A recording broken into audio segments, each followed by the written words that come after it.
লড়াই করে বাঁচতে চাই। সারা বাংলায় খবর দে, কোথা কোথার খবর দে, কোথাও কোথার খবর দে। সারা বাংলায় খবর দে।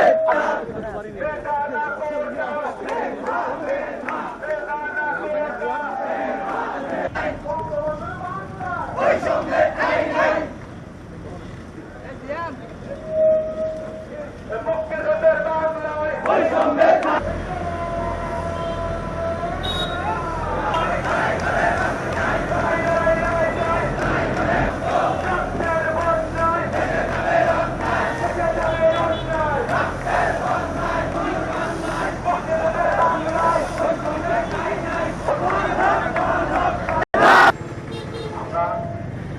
বিশ্ববিদ্যালয়ের আমরা অতীত থেকেই শিক্ষানীতি আমরা দেখেছি হচ্ছে তালা মারা কিংবা প্রশিক্ষণে তালা মারা কিংবা আমল রাখবো। আমরা যেমন আজকে দেখেছি সকালে পড়াশোনা করছিল আমাদের কাছে কেন্দ্র করে এদিকে পুঁজি করে ভিন্ন খাতে প্রভাবিত